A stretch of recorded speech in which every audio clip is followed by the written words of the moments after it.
اعوذ باللہ من الشیطان الرجیم بسم اللہ الرحمن الرحیم یا عباد لا خوف علیکم اليوم ولا انتم تحزنون الذین آمنوا بآیاتنا وکانوا مسلمین۔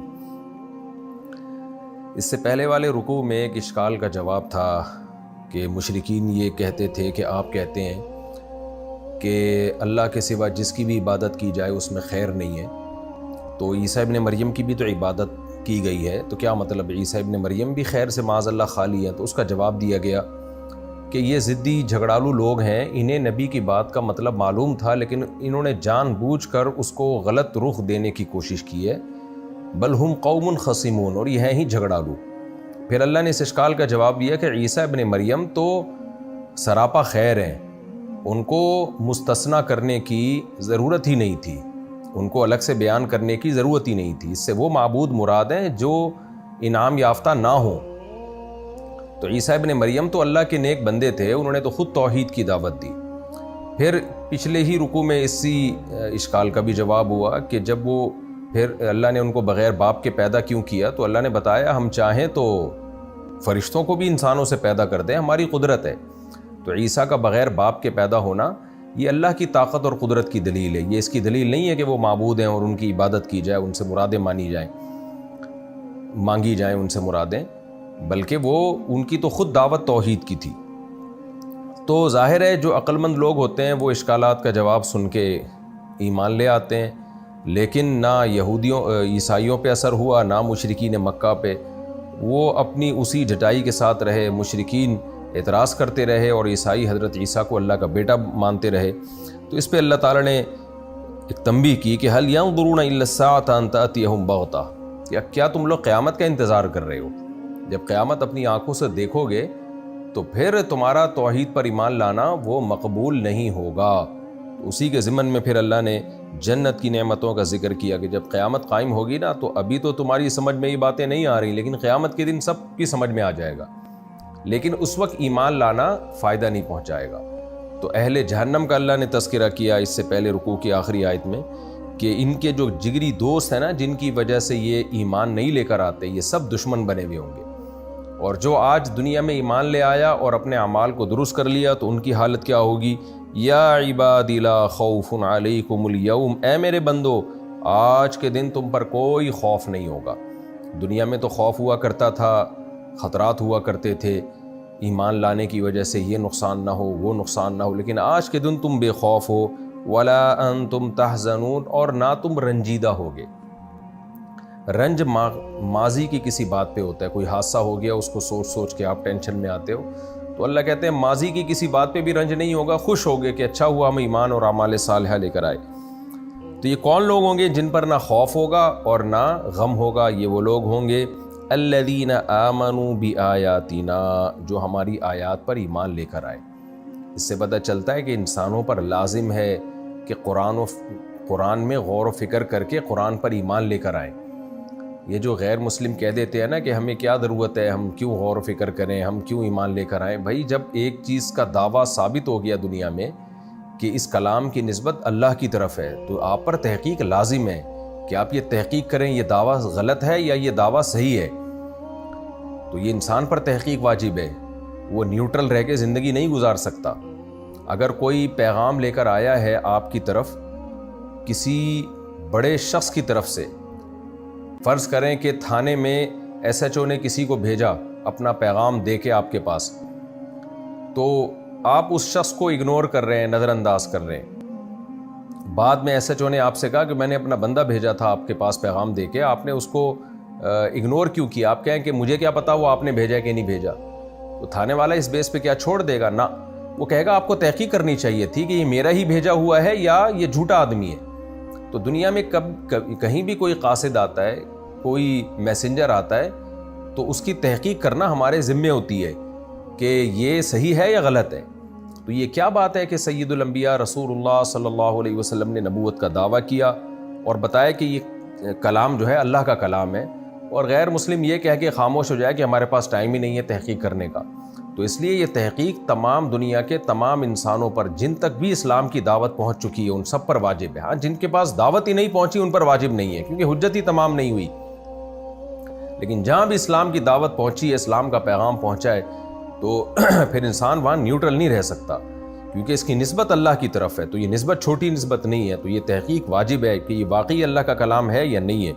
تو اس لیے جو تحقیق کر کے ایمان لے آتے ہیں ان کے لیے کامیابی، اور جو تحقیق ہی نہیں کرتے ان کے لیے ناکامی ہے۔ تو اس لیے اللہ نے فرمایا کون لوگ ہیں جن پر کوئی خوف نہیں ہوگا اور وہ غمزدہ نہیں ہوں گے؟ الذین آمنوا بآیاتنا، یہ وہ لوگ ہیں جو ہماری آیات پر ایمان لائے اور دل و جان سے ایمان لائے، جس کی علامت یہ تھی وَكَانُوا مُسْلِمِينَ، یہ تھے فرما بردار، یعنی پریکٹیکلی انہوں نے اپنے آپ کو، عملی طور پر انہوں نے اپنے آپ کو ہمارے سپرد کر دیا، یعنی اسلام کے احکام پر عمل کیا۔ اسی وجہ سے ایمان اور اسلام جہاں ساتھ ساتھ آتے ہیں نا، وہاں ترجمہ یہ کیا جاتا ہے کہ ایمان لائے اور اسلام والے کام بھی کیے انہوں نے۔ ادخلوا الجنت انتم وازواجکم تحبرون، داخل ہو جاؤ جنت میں تم بھی اور تمہاری ازواج، تمہاری بیویاں بھی۔ اور اگر عورت کو حکم دیا جائے گا تو زوج سے مراد شوہر ہوتا ہے، زوج کا جو لفظ ہے بیوی پہ بھی اس کا اطلاق ہوتا ہے اور شوہر پہ بھی ہوتا ہے، جس کی جمع ازواج۔ تو عورت اگر جنت میں داخل ہو رہی ہے تو اس کا شوہر بھی، اور شوہر داخل ہو رہا ہے تو بیوی بھی۔ لیکن یہ جب ہے جب قرآن میں دوسرے مقام پہ پتہ چلتا ہے کہ اس میں کچھ صلاحیت بھی ہو، یعنی شوہر کے جنت میں جانے کی وجہ سے بیوی اس صورت میں جائے گی کہ اس میں بھی کچھ نہ کچھ صلاحیت ہو۔ یعنی ہم یوں کہتے ہیں نا اس کو آج کی مثال میں کہ بھائی کچھ مارکس لے لیے ہوں، کچھ ایگزامینر اپنی طرف سے ڈال دیتا ہے۔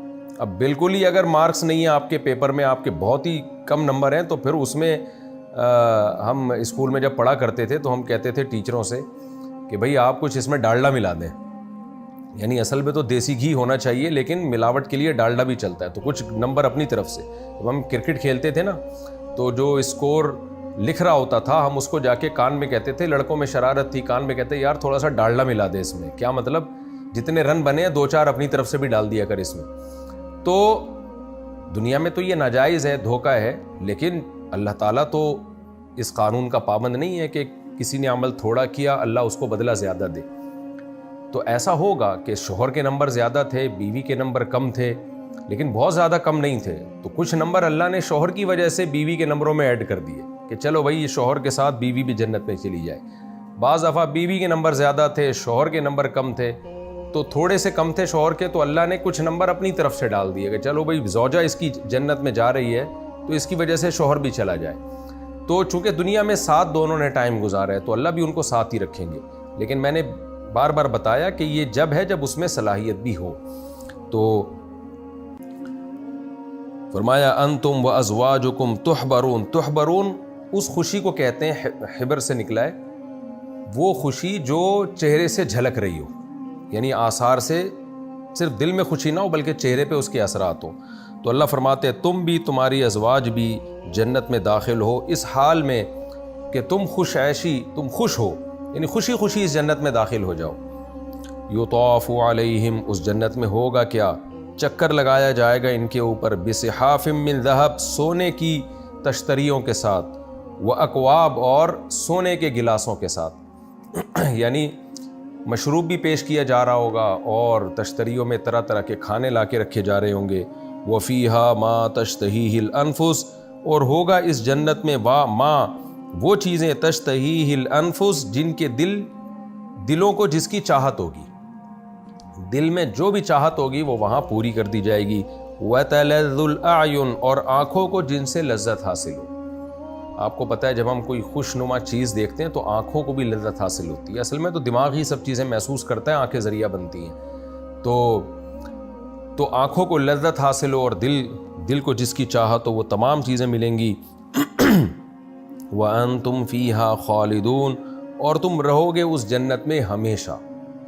علامہ مناوی رحمہ اللہ ایک بہت بڑے مفسر گزرے ہیں، وہ یہ لکھتے ہیں کہ اگر جنت باغات نہ بھی ہوتی نا، صرف مٹی کے گھروندے ہوتے اور لکڑی کے چولہے ہوتے اور بالکل گاؤں دیہات کا ماحول ہوتا، پھر بھی جنت حسین تھی، اس لیے کہ ہمیشہ کی زندگی ملتی ہے۔ اگر کسی کو ہمیشہ کی زندگی دے دی جائے نا تو وہ جھونپڑے میں رہنا بھی گزارا کر لے گا۔ یعنی ایک شخص کو کہا جائے کہ آپ کو 1000 گز کے بنگلے میں زندگی ملتی ہے لیکن 40 سال کی، 50 سال کی، 60 سال کی، اور ایک ہے کہ آپ پر موت نہیں ہوگی لیکن آپ کو پہاڑوں کی زندگی ملے اور دیہاتوں کی زندگی ملے، تو وہ اس عیش کی زندگی کو قربان کر دے گا، اس لیے کہ اس عیش کی زندگی میں موت ہے، اور جو عیش کی زندگی نہیں ہے اس میں موت نہیں ہے۔ تو علامہ مناوی رحمہ اللہ کا مطلب یہ ہوا کہ بھائی جنت میں یہ ساری نعمتیں نہ بھی ہوتی نا تو انتم فیہا خالدون، تم ہمیشہ اس میں رہو گے، یہی کافی تھا جنت کی طلب کے لیے۔ تو اور سوچیں کہ جب عیش کی زندگی بھی ہو اور ہمیشہ کی بھی ہو تو یہ کتنی بڑی نعمت ہے۔ فرمایا وَتِلْكَ الْجَنَّةُ الَّتِي، اللہ جنتیوں سے کہے گا یہ ہے وہ جنت، تل کا ہاتھ کے اشارے سے کہا جاتا ہے، یہ ہے وہ جنت الَّتِي أُورِثْتُمُوهَا، جس کا تم کو وارث بنا دیا گیا ہے، بِمَا كُنْتُمْ تَعْمَلُونَ، تمہارے ان اعمال کے بدلے میں جو تم دنیا میں کیا کرتے تھے۔ حدیث میں آتا ہے کہ جنت اعمال کا بدلہ نہیں ہے بلکہ اللہ کی رحمت ہے۔ تو اور قرآن میں یہاں پتہ چلتا ہے جنت اعمال کا بدلہ، تو دونوں میں ٹکراؤ نہیں ہے۔ اصل میں اللہ نے اس کو اعمال کا بدلہ قرار دے دیا ہے اپنی رحمت سے کہ تم عمل کرو گے تو میں تمہیں جنت دوں گا، ورنہ حقیقت میں ہم کوئی اتنے بڑے اعمال کر سکتے ہی نہیں ہیں کہ اس کا بدلہ جنت ہو۔ ایک چیز کی قیمت ہوتی ہے نا، مارکیٹ ویلیو ہوتی ہے۔ اس کو میں آسان مثال سے سمجھاتا ہوں۔ آپ نے ایک گھڑی خریدی جس کی قیمت 5,000 روپے تھی، تو آپ نے 5,000 روپے دیے تو 5,000 کی گھڑی مل گئی، تو ہم یہ کہیں گے یہ گھڑی کی قیمت ہے جو آپ نے 5,000 دی ہے۔ لیکن آپ نے 5,000 روپے دیے، سامنے والے نے آپ کو ڈائمنڈ کی کروڑوں روپے کی گھڑی پکڑا دی اور کہا یہ 5,000 کے بدلے میں، تو ہم کہیں گے یہ اس نے اپنی رحمت اور اپنی دوستی سے یہ کہا ہے کہ 5,000 کا بدلہ، حقیقت میں تو یہ کروڑوں کا بدلے میں ہو سکتی ہے، یہ 5,000 کے بدلے میں نہیں ہو سکتی۔ تو جنت اتنی قیمتی چیز ہے کہ اس کے لیے ہمارے یہ اعمال کافی نہیں ہیں جو اعمال ہم کر رہے ہیں، لیکن اللہ نے اپنی رحمت سے ہمارے ان اعمال کا بدلہ جنت رکھا ہے، ورنہ حقیقت میں وہ اعمال کا بدلہ ہو نہیں سکتا۔ فرمایا لَكُمْ فِيهَا فَاكِهَةٌ كَثِيرَةٌ، تمہارے لیے ہے اس جنت میں بہت سارے پھل۔ فاکہہ تفقہ عربی میں کہتے ہیں جو چیز بطور لذت کے کھائی جاتی ہے۔ ایک تو کھانا ہوتا ہے نا، تغدی جسے کہتے ہیں، دوپہر کا کھانا کھانا، تعشی رات کا کھانا کھانا، تو یہ تو باقاعدہ کھانا ہوتا ہے۔ تو ایک ہوتا ہے تفقہ کہتے ہیں ہم صرف انجوائے کرنے کے لیے، لذت کے لیے جو چیزیں کھاتے ہیں ان کو فاکہہ عربی میں، جیسے پھل فروٹ عام طور پہ زبان کی لذت کے لیے کھائے جا رہے ہوتے ہیں۔ تو لَكُمْ فِيهَا فَاكِهَةٌ كَثِيرَةٌ، تمہارے لیے بہت سارے فاکہہ ہوں گے، پھل ہوں گے، مِنْهَا تَأْكُلُونَ، جن سے تم کھاؤ گے۔ یہ تو جنتیوں کا حال ہوگا۔